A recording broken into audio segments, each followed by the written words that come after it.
그 숫자보다 작아지는 게 2분기 이상 계속 반복이 되면 침체로 진입을 한다라고 얘기를 하는데 당분 그럴 일이 별로 없어요. 한마디로 불평불만을 많이 내세우고 있는데 근데 뉴스 보도도 누가 해고했대요. 그러면 진짜 침체가 오는 것 같아요. 사실 지금이 바로 쿨다운이 잘 된 국면인 겁니다. 어쨌든 9월달에 이날할 것 같은데 이 폭이 중요한 것 같지는 않아요. 음모론적으로 보면요, 정부분의 일자리가 감소하기 시작했어요. 구인 건수가 감소하기 시작했어요. 어마어마한 시나리오가 탄생을 해요.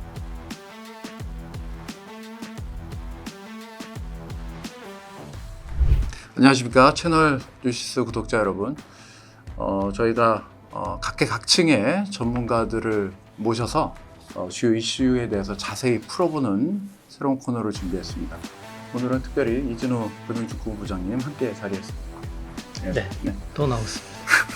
네, 8월 초였죠. 이 한국 주식시장이 역대 최고치의 폭락을 기록했습니다. 코로나 때보다 더 큰 폭락이었는데요. 이 전쟁이 난 것도 아닌데 왜 이렇게 폭락을 한 것일까요? 네, 여러 이유가 있겠지만 가장 큰 이유는 오늘의 주제이기도 한 미국의 경기 침체 때문이었던 것 같습니다. 미국 경제는 글로벌 시장에서 가장 큰 영향을 주고요. 그러다 보니까 우리 경제에도 직접적인 영향을 미치고 있는데요. 미국 경제에 대해서 오늘 한번 살펴보는 시간을 갖도록 하겠습니다.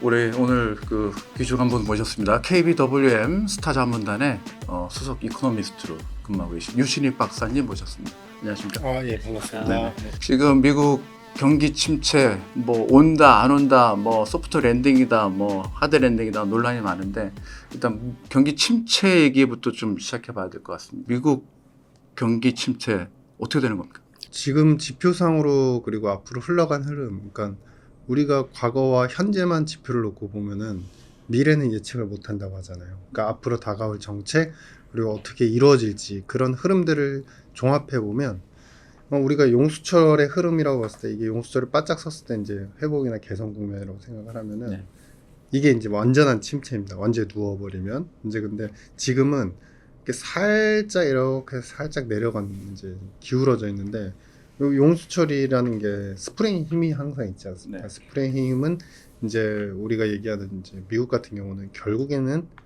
재무부가 어떻게 하는지 그다음에 페드가 어떻게 나오는지 여기서 탁 쳐주면 사실 또 바닥 쓸 수 있는 그런 상황이지 사실 지금까지 나왔던 이제 어떻게 보면 약간 2년 3년 동안 경제가 항상 서프라이즈였죠. 예상치보다 항상 좋았던 상황에서 그 숫자가 살짝 내려간다 그래서 요 선을 쭉 그어서 결론은 침체로 가라고 단정을 짓는 거는 너무 이제 1차 산수학적이다. 사실은 미국 경제는 모든 게 정책에 의해서 좌우지되고 미국의 금융시장도 마찬가지고 그만큼 좋은 정책들이 또 나올 가능성이 있기 때문에 지금 침체를 바라보는 건 좀 무리가 있다는 거고요.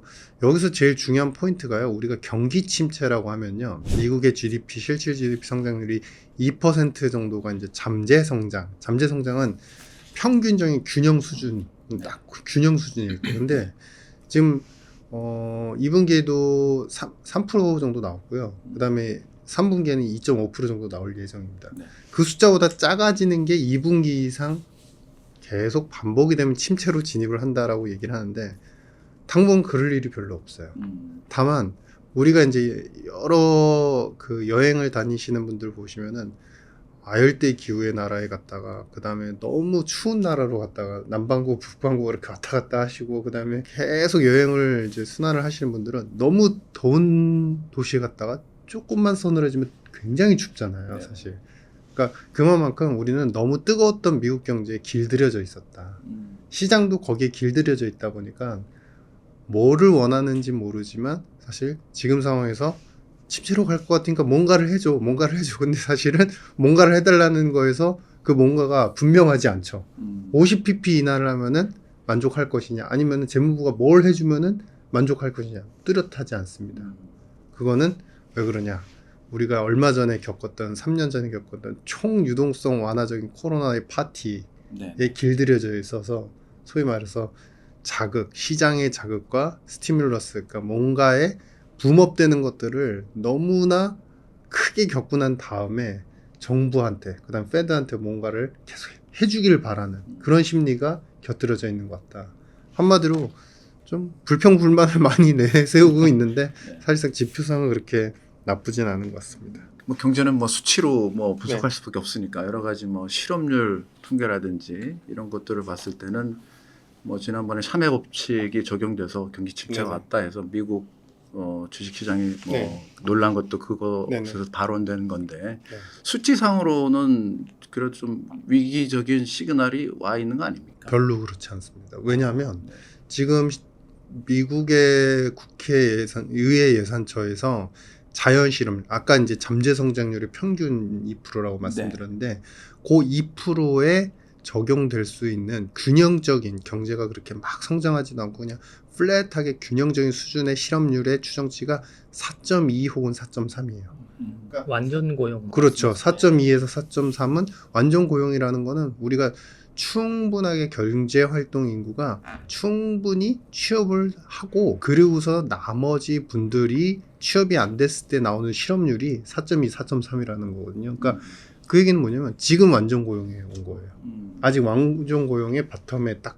가장 이상적인 상황이. 예, 예. 근데 이것도 그러면은 아까 더운 나라, 추운 나라 여행 말씀드린 것처럼 우리는 불과 1년, 2년 전까지 3%대 실업률을 봤단 말이에요. 그러니까 불만인 거예요. 이러다가 뭔가 터지지 않을까. 추세적으로 갑자기 그렇죠. 예, 올라가니까. 근데 이제 중요한 거는 너무 뜨겁다가 지금 과열이 식은 상태를 보고서 이제 시장은 뭔가 불만을 토로하고 있는데 저는 여기서 핵심은 미국은 주가가 상당히 좋았지 않습니까? 그리고 미국의 금융시장이 모든 거를 끌어가지 않습니까? 사실은 저는 빅테크, AI, 엔비디아에 대해서 더 큰 상승과 더 큰 뭐 패러다임의 변화를 원하는 투자자들이 입장에서 미국 경제도 그만큼 더 뜨거워야지 이 큰 기업들의 주가도 더 올라갈 수 있다라는 불평불만을 토로하고 있는 것으로밖에 해석이 안 돼요.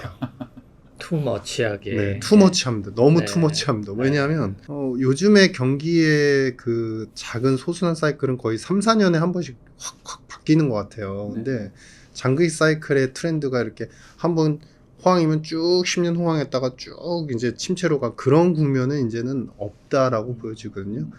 그 왜 이런 사이클이 짧아지느냐? 그러니까 한마디로 온라인과 ICT가 너무 발달을 해서 그렇죠.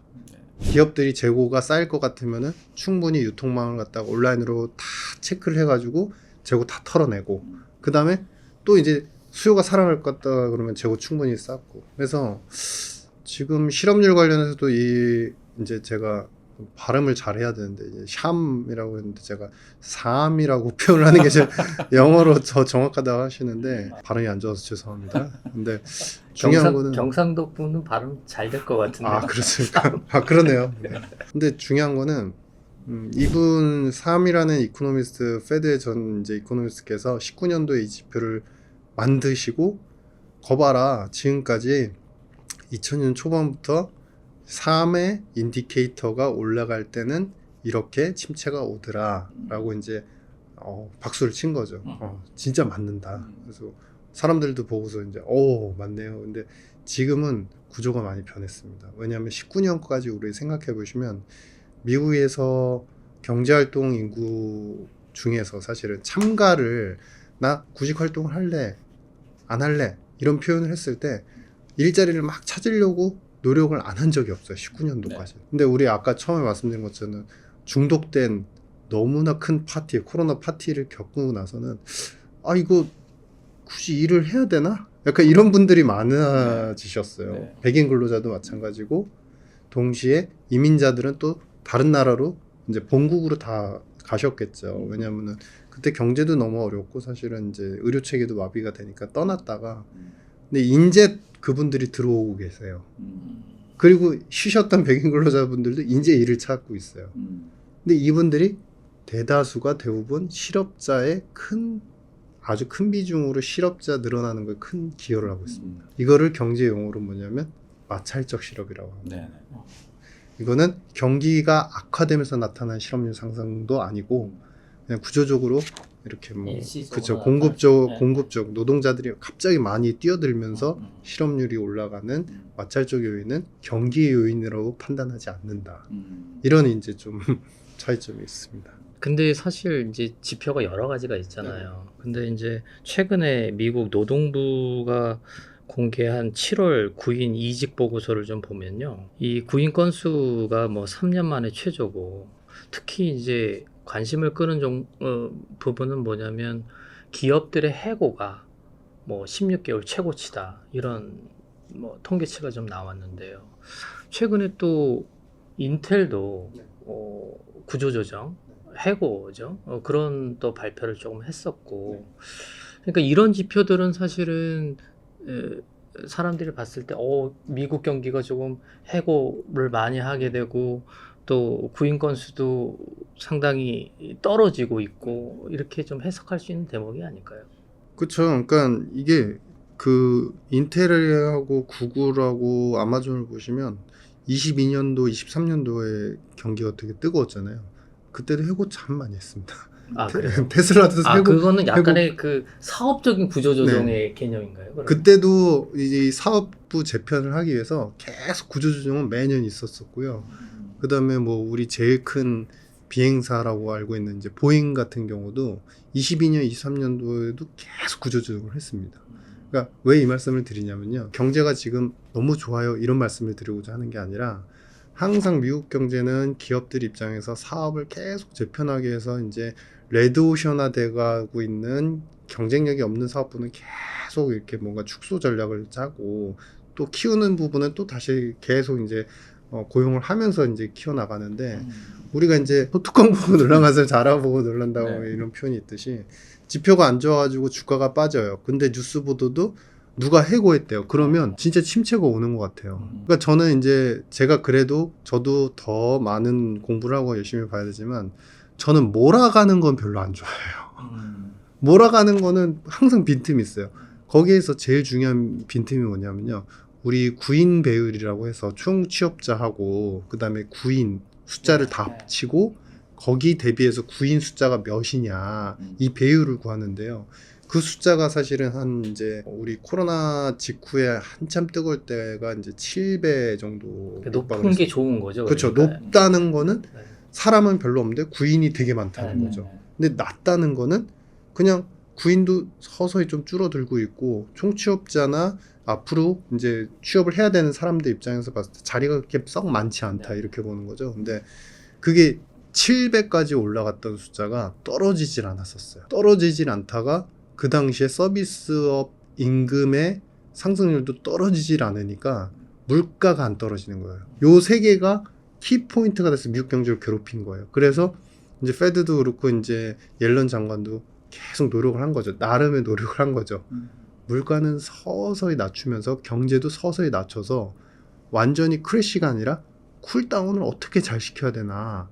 사실 지금이 바로 쿨다운이 잘 된 국면인 겁니다. 근데 그러면 경기는 안 꺼진다고 어떻게 보나요? 지금 그 배율 숫자가 한 4.4%, 4 중반대 정도 나오거든요. 그러니까 4 중반대 4.5 요 정도 나온다는 거는 뭐냐면, 코로나 직전에 이제 경기가 불해지기 전에 4.3 요 정도였었어요. 그러니까 지금이 코로나 직전에 불하기 직전 단계로 지금 딱 와 있는 거예요.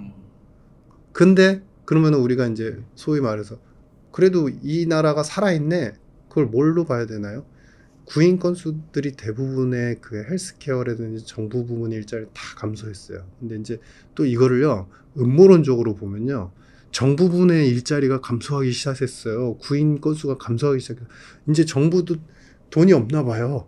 연방정부는 할 수 있는 게 없나 봐요. 이러면 이제 결국에는 크래시가 오겠네요. 미국 국채는 더 이상 못 짓는데요. 막 붙이면요, 어마어마한 시나리오가 탄생을 해요. 근데 제일 중요한 건 미국의 경제 서비스업을 갖다가 4년 동안 좋게 이끌었던 가장 중요한 부분이 비즈니스 앤 프로페셔널. 이게 뭐냐면, 기업이 너무 잘 되면 이제 여러 가지 건물 관리도 받아야 되고 컨설팅도 받아야 되고 그다음에 회계 관리도 받아야 돼. 이 부분은 구인 건수가 이번에도 늘었습니다. 17만 건.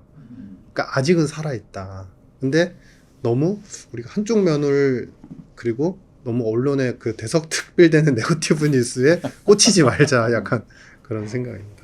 어찌됐건 간에 이 경기 침체라는 단어가 많이 뭐 언론 지상에도 많이 보도되고 해서 깜짝 놀랐는데 박사님께서는 그래도 좀 쿨 다운되고 있다. 네. 그 진정돼 뜨거웠던 게 좀 식고 네. 있다라고 네. 말씀하셨는데 어찌됐건 경기가 둔화되는 국면으로 가는 건 맞는 맞죠. 거죠. 그렇죠. 모멘텀이 2, 3년 동안 우리가 이제 예상치 대비해서 계속 서프라이즈 그러니까 실제치가 예상치보다 계속 좋았다가 지금 예상치 대비해서 실제치가 조금씩 약화되는 국면은 맞죠. 그러면 쿨다운은 맞는 거죠. 근데 그러면은 지금까지는 그랬는데 앞으로 이제 대선 이제 2개월도 안 남았잖아요. 그러니까 대선 끝나고 내년이 됐을 때 미국 정부하고 페드가 도대체 어떤 보따리 카드를 가져올까? 그거를 또 제외하고 생각하면은 당분간 계속 약화되겠구나 결론을 지어버리지만 그 카드를 우리가 과거에 이랬으니까 그리고 해리스랑 뭐 트럼프 어떤 분이 당선이 될지 모르지만 무언가 그래도 긍정적인 공통 시나리오를 한번 찾아내서 생각해보면 그렇게 나쁠 것 같지는 않을 것 같습니다. 잠시 쉬는 건 맞다. 경제 자체가 시장도 마찬가지고 이렇게 보여집니다. 궁금한 게요. 아주 원초적인 얘기긴 한데 경기 둔화라고 표현할 때와 네. 경기 침체라고 표현할 때 그거의 데이터적으로는 어떤 차이점을 보일 때 아까 말씀드린 것처럼 실질 GDP가 잠재 GDP가 미국이 한 2% 정도 보거든요. 네. 그러면 실질 GDP가 2보다 작게 나오는 분기가 2분기 연속이 있으면 침체다. 네, 경기 침체. 그게 그런데- 페드가 그냥 공통적으로 이렇게 얘기하는 그거는 건가요? 뭐 아니면은 어떤 예전에 그 노동부에서 여러 가지 그 통계 노동부하고 경기 사이클 진단하는 기관 제가 이름이 지금 갑자기 기억이 안 나는데 그 이제 통계국에서 조합을 해서 봤을 때 이제 2분기 이상 실질 GDP가 2보다 작게 나오면 잠재 성장률을 밑돌 때 네, 그럴 때 나중에 지나고 보면 다른 지표들도 다 밑으로 방향성을 공통적으로 취하더라 라는 후행적 결론을 가지고서 그럼 2분기 동안 연속으로 이 밑으로 나오는 것에 대해서 여부를 판단하는 게 중요하다. 그러면 침체다. 그걸 아니, 공식적으로 그쵸. 경기 침체라고 그쵸. 이렇게 정의를 하는 거죠. 그렇죠. 그런 식으로 이제 기관적인 정의를 한 거죠. 근데 지금은 그런 상황은 아니고 아닌 거죠. 약간 낮아지는 네, 둔화? 나와지는, 네. 네. 또 한 가지 또 중요한 분기점에 와 있는데 분수령에 와 있는데 바로 금리 인하 이야기입니다. 지금 페드가 사실상 뭐 금리 인하는 뭐 기정사실화되고 있는데 뭐 지금 베이비 컷이냐 빅컷이냐 뭐 이런 논란이 있더라고요. 네. 금리 인하 전망 어떻게 보십니까, 박사님? 일단은 저는 생각이 좀 다른 부분이 뭐냐면 50pp냐 25pp냐 어쨌든 9월 달에 인하를 할 것 같은데 이 폭이 중요한 것 같진 않아요. 뭐가 중요하냐면 말이 중요할 것 같습니다. 의지와 말. 이게 뭔 소리야. 사실 금리는 숫자로 이루어지고 경제는 숫자로 이루어지는데 그거는 사실은 예전에는 25 하면 성장률이 몇이 되고 그래서 어떻게 되고 시장은 어떻게 되고 이게 예전에는 가능했죠. 근데 지금은 의중이 더 중요하다. 그러니까 지금 의중이 중요하다는 말씀은 뭐냐면요. 페드가 25를 내린다고 해서 시장금리가 그렇게 25 혹은 50 내린다고 해서 50만큼 그대로 반영할까요? 안 합니다. 왜냐하면 이미 많이 내려와 있어요. 10년물이 3.8이에요. 선반영돼 있다. 이미 많이 내렸어요. 그러면 의지가 중요하다는 말은 뭔가요? 다음에 이제 대선이 끝나고 나면 연방정부는 분명히 나름의 새로운 대통령의 이제 그 행정부를 꾸리고서 자기네들 방식대로 자기네들 철학대로 재정 지출을 열심히 할 겁니다. 그러면 그때 페드가 금리 인하를 하면서 채권 시장을 좀 안정을 시키겠죠. 동시에 그러면 채권을 그들은 발행을 해야 돼요. 미국은 어쩔 수가 없어요. 지금 재정 숫자도 GDP 대비 이제 마이너스 6%이고 부채도 너무 많고, 그러니까 그런 상태에서 재정 수입은 제한이 되니까 당연히 또 발행을 해야 되는데 발행을 할 때 매수의 주체가 끊겼다라고 표현들을 하지만 연준은 또 나설 겁니다. 나서는데 그러면 그동안에는 양적 축소, 그러니까 유동성을 갖다가 축소를 시켰잖아요. 채권을 쉽게 말해서 이제는 안 사고 만기가 되면 더 이상 안 사면서 조금씩 줄였잖아요. 그럼 이거를 어떻게 밸런스를 맞추면서 채권을 사줄 거냐. 밸런스는 뭐가 있나요? 단기 자금 조작 정책이라고 해서 그건 채권을 계속 사주는 게 아니라 몇 개월 약속해놓고 잠깐 사줬다가 되팝니다. 잠깐 사줬다가 되팝니다. 예. 그게 뭐냐면은 물고가 우리가 이렇게 물이 이쪽에서 쫙 냇물이 흐르잖아요. 그래서 물을 계속 붓는 거는 양적 완화. 이제 우리가 사준다라고 하는 거고, 중간에 물이 막히는 구간이 돌 때문에 막히거나 바위 때문에 막히면 거기 잠깐 물을 부어서 뚫어주는 거예요. 그걸 이제 RP라고 생각하시면 되는데, 그런 부분의 전략들을 얼마나 적극적으로 표명할 것이냐, 이런 부분이 좀 중요하고, 어제 굉장히 좀 중요한 뉴스가 있었는데, 재무부에서 그 상업은행들의 BIS 적정 비율의 수치를 좀 완화해 준다라는 이슈가 있었어요. 그러니까 그거는 뭐냐면, 다소 이제 그 포트폴리오, 상업은행들 포트폴리오를 구성을 할 때 투자가 됐든 아니면 대출 행태가 됐든 약간의 위험 자산이거나 좀 풀어준다는, 얘기죠. 그러니까 이런 정책들은 옐런 장관이 대선 전에는 뭐가 없을 거고 대선이 끝나야 뭐가 된다, 뭐 이렇게 흑백 논리로 생각하지만 미리 좀 준비를 하고 있는 것 같다. 경제와 시장 상황을 조금 완화시키기 위해서 뭔가 대비를 하고 있다.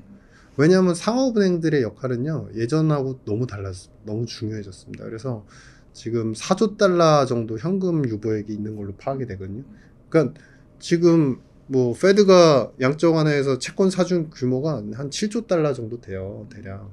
근데 거기에 한 75% 되는 금액을 상업은행들이 갖고 있거든요.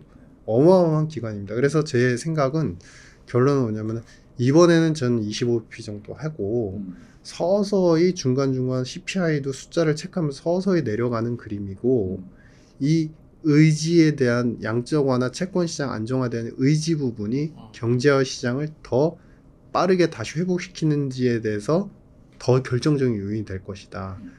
인하의 그럼 끝은 어딜까요? 저는 3% 중후반대가 끝이라고 봅니다. 왜?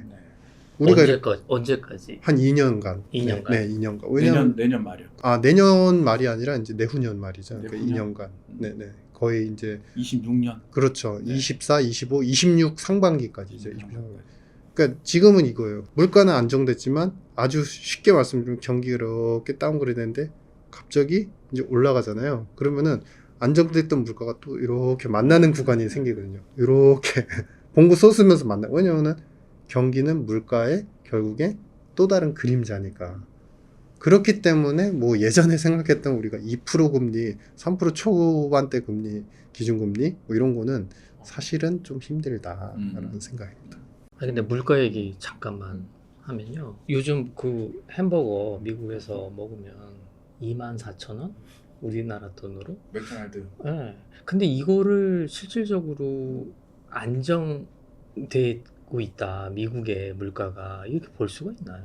지난번 잭슨홀 미팅에서 파월 의장도 그 얘기 했어요. 푸드 가격 잘 안 떨어지고 있고, 운송비, 트랜스포테이션 서비스라고 하는데 운송비 안 떨어지고 주택 렌트비 안 떨어지고, 이게 이 세 개가 CPI, 월간 CPI를 보시면 대부분의 가격들이 쫙 빠졌는데요. 쫙 빠지다 멈추고 더 이상 안 빠지는 게 뭐냐면 바로 증가율로 봤을 때 더 이상 이제 하방 경직화된다라고 표현하는데, 이게 바로 음식료하고 그 다음에 운송 서비스하고 그리고 이제 렌트비, 주택 렌트비, 이렇게 세 가지입니다. 그럼 나머지는 어떻게 되냐? 상승률이 빠지다가 이제 마이너스까지 나와요. 그러니까 이 마이너스까지 상승률이 나온다는 건 절대 가격, 그러니까 우리가 100원, 200원이라는 가격으로 보면 쭉 오르다가 떨어진다는 거죠. 그런데 이 가격들은 뭐냐면 푸드하고 이런 이제 그 서비스 쪽 가격은 쭉 가격이 오르다가 여기서 덜 오르면서 정체가 살짝 되는 거지 꺾인다는 건 아닌 거거든요. 그러면 도대체 뭐가 꺾이냐? 제품 가격이 꺾여요. 제조업 상품들. 대표적으로 중고차 가격, 신차 가격이 떨어지고 있어요. 마이너스가 나오고 있습니다. 그래서 제품 쪽은 사실 상품 쪽은 컨트롤 잘하고 있는데 음식료나 서비스 쪽은 사실 되게 힘든 거고, 이걸 반대로 해석하면요, 미국은 서비스업 생산의 중심 국가입니다. 사실은. 근데 서비스업 쪽 물가까지도 마이너스가 나온다는 건요, 진짜 이 자리에서 침체일지도 몰라요 라고 하는 반증인 거예요. 그러니까 서비스는 약간 이제 가격은 둔화가 되지만 좀 막아주고 있고, 왜냐면 서비스 경기 자체가 괜찮으니까 그런 상태로 지금 지속이 되고 있다. 금리 인하는 한 25bp 정도로 좀 예견을 하셨는데 오늘 뭐 따끈따끈한 뉴스 하나 소개해드리면 시카고 상품거래소 CME 패드워치가 전망을 내놨는데 71%가 25bp 전망을 했고 29%가 50bp 빅컷을 예상을 했었는데 어떻게 될지 좀 지켜보겠습니다. 어쨌든 비컷을 한다 하더라도 예를 들어서 향후 방향에 대해서 그 정책에 대해서 파월 의장이 어떻게 그렇죠. 얘기하느냐가 더 맞습니다. 중요하다. 그렇죠, 맞습니다. 그 예를 들어서 비컷을 하더라도 앞으로는 뭐 그렇게 더 많이 내리거나 뭐 이런 안정화 정책을 그렇죠. 별로 하지 네, 않을 네, 거다라는 멘트를 준다면은 실질적인 영향은 네, 별로 도움 안 주겠구나. 오히려 0.25를 내려도 네. 약간 방향성을 확실하게 좀 그렇죠. 보여주거나 그렇죠. 정책적인 어떤 서포트가 있으면 그렇죠. 더 맞습니다. 크게 반응할 수 맞습니다. 있다. 그렇게 네, 말씀하신 거죠. 참고로 CPI는 그 한국 시간 오늘 저녁에 발표됩니다. 이게 촬영일 기준입니다만은 지금 2.9% 정도 전달에 내려와 있는데 조금 더 2.6% 정도로 좀 예견하고 있는데 어떻게 나올지 좀 지켜봐야 되겠습니다. 박간을 이용해서 저기 사실 그 아까 말씀하셨듯이 굉장히 그 미국의 집값도 하방 경직성을 굉장히 보이고 있고 사실은 굉장히 뜨거웠잖아요. 지금 사실 현재 한국의 집값 굉장히 그 이슈인 상황인데요. 그런 현상 때문에 사실은 미국보다도 저희가 더 뜨겁다. 그래서 미국은 설사 금리를 내려도 우리는 집값 때문에 조금 쉽지 않지 않을까라는 그런 분석이 많은데요. 그 지난번에 이창용 총재께서 그 말씀하셨었죠. 사실 이제 이창용 총재가 처음 취임하실 때 구조조정, 불가피한 구조조정 단어 키워드가 17번인가 16번 나왔었어요. 근데 사실 그동안 구조조정에 해당할 만큼의 강경한 매파 정책은 없었죠. 왜냐하면 우리나라는 사실 양적 완화를 하느니 기본적인 법으로 바로 하고 축소를 하고 이럴 수 있는 이제 플렉서블한 기관이 아닌 거고, 그다음에 두 번째는 결국엔 금리 조절로 해야 되는데 결국엔 페드가 금리를 인하하고 있는데 혼자 또 인상을 할 수는 없는 거잖아요. 그러니까 통화 정책에 쉽게 말해서 금리 정책에 있어서의 제한 사항이 항상 있고, 그러니까 이제 어찌 보면 지금까지 장기간 동결로 가고 있는데 최근에는 이제 가계부채는 정부도 느끼고 있고 수치로 봐도 사실 너무 심해요. 우리나라의 그 상승폭은 너무 심하더라고요. 그래서 그런 부분에 있어서 시그널을 준 거죠. 그러니까 페드가 금리 인하를 한다고 해도 현재 상황에서 이제 가계부채 자체가 가계 신용이 좀 컨트롤이 안 되면 이것을 어떠한 통화 정책을 써서라도 좀 더 이상은 증가를 못 하게끔 뭔가 막아야 되는 거 아니냐라는 그런 이제 시그널을 많이 준 것이고, 그런 측면에서 생각해 보면 우리가 이제 당연시 여기잖아요. 와, 미국이 금리 인하, 우리도 금리 인하 결국엔 뭐 이런 이제 왜냐면 근데 이제 뭐 이렇게 적정한 수준을 유지하지 못하면 자본의 유출입이 네. 급격하게 일어날 네네. 수 있다 뭐 이런 얘기. 근데 사실 이제 여기서 금리를 만약에 우리 생각해보면 금리를 안 내린다라고 생각하면은 소위 얘기하는 금리 차익에 의한 캐리 트레이딩, 그러니까 금리가 작은 데서 높은 데로 이동한다. 네. 이런 관점을 생각해보면 우리나라가 미국은 금리를 내려도 우리나라가 금리를 안 내리는 게 사실 유리한 환경이에요. 그 전에 우리가 왜 우리 미국이 금리 올리는데 왜 안 올려? 그렇죠. 자본 그때 유출돼. 유출 네, 우려가 되게 네, 컸었죠. 환율 상승에 네, 이런 네. 논리로 본다면 사실은 지금 오히려 유리한 환경에 왔어요. 우리가 금리를 안 내리면. 그렇기 때문에 하는 입장에서도 오히려 늦게 내리거나 서서히 반응을 서서히 하는 게 리스키하진 않다. 그러네요. 그 전 관점에서 예, 본다면. 약간 편안한 선택일 수도 네네. 있겠네요. 네. 예. 또 한 가지 좀 질문드리고 싶은 게 이 역대 뭐 닷컴 버블 때도 그랬고 글로벌 금융위기 때도 그렇고 보면은 금리 인하 이후에 네. 경기 침체가 왔거든요. 네네. 이번에도 금리 인하가 이제 시작되면 네. 이제 경기 침체가 곧 오는 거 아니냐 네. 이런 전망들인데 이거는 어떻게 보십니까? 그게 이제 경우의 수를 잘 생각해 보시면 금리 인하를 했는데 침체가 온다. 그러니까 금리 인하를 했어요. 그래서 물가가 이제 안정화돼서 금리 인하를 했어요. 근데 그 다음에 카드가 없는 거예요. 금리 인하 말고는 카드가 없는 거예요. 그러면 금리 인하는 우리가 소위 얘기하면 제조업 그리고 기업들이 투자를 하게 하고 자본시장에서도 투자를 하게 하고 자산시장에서 투자를 해서 돈이 순환되게 만드는 거거든요. 근데 금리 인하를 했는데 지금은 과거와 다르게 제일 중요한 게 심리죠, 모든 게. 그래서 정부의 스탠스, 그 다음에 중앙은행의 스탠스, 이런 것들은 굉장히 중요해요. 실제 내리는 것보다 앞으로의 방향성, 예고, 우리가 포워드 가이던스, 뭐 정책이라고 하는데, 근데 잘 생각해 보시면 침체가 금리를 내렸는데 침체가 온 국가들은요, 대부분 공통점이 있습니다. 금리 정책 이외에 별다른 카드가 없는 나라들. 기업들은 사실 계산을 더 빨리 하게 돼요. 금리를 내렸는데 이거는 수요가 줄고 있는 반증이고 실제로 줄고 있고, 그러면은 우리는 그러니까 속도를 생각해야죠. 금리하고 수요가 빠지는 속도를 막 생각하는데 금리 내려주면 수요가 빠지는 게 멈추지 않을 것 같아요. 그러면 금리 25, 50 50bp 내렸다고 해서 누가 투자를 하겠습니까? 그런 나라들이 대표적으로, 좀 죄송하지만 한국도 유사한 케이스가 될 수 있고요. 두 번째는 유럽도 비슷한 케이스입니다. 재정, 그러면은 추가적인 거는 뭐가 필요하나요? 재정이거든요. 결국엔 재정이에요. 결국에는 이제 우리 소위 얘기하는 정부가 돈을 풀어서 정책적으로 뭔가 부양을 해주고, 금리를 내렸는데 반응이 안 오면 정부가 직접적으로 투자 지원을 마련해서 투자를 할 수 있게 기업들한테 돈을 넣어주고, 아니면 투자를 할 수 있는 그 정책 예산을 마련해가지고 직접적으로 돈을 투입을 해주는 겁니다. 그러면은 이게 바로 이제 쌍두마차 효과죠. 중앙은행도 이렇게 하고 정부도 이렇게 하면, 그러면 일단 기업가라고 생각해도 믿게 되죠. 안심하게 되죠. 적정한 투자를 하게 되죠. 재정의 힘이 약하고, 이 얘기는 결론은 뭘로 연결이 되냐면 발권력이라고 표현을 하는데, 통화 발권력. 그 발권력은 또 뭐랑 연결되냐면 패권력, 통화 패권력. 더 쉽게 뭐냐면요, 채권 전 세계 금융시장에 발행했을 때 잘 살 수 있는, 누구나 사려는 욕구가 있는 채권들, 그런 채권이 아닌 다음에는 사실은 금리 인하 다음이 오히려 좀 무력화될 수 있다, 정책적으로.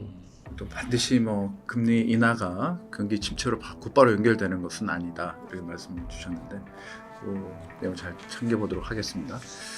AI 기업 되게 싫어해요. 정책 포럼에서 그런 얘기를 되게 많이 했었어요. 오히려 저는 해리스 부통령이 되시면 사실 이제 걱정인 게 검사다운 부분이 너무 강력해서 경제는 경제 논리로 봐야 되거든요. 근데 철학으로 경제를 딱 하나도 안 맞아요. 누가 되든 안 좋을 것 같습니다, 솔직히.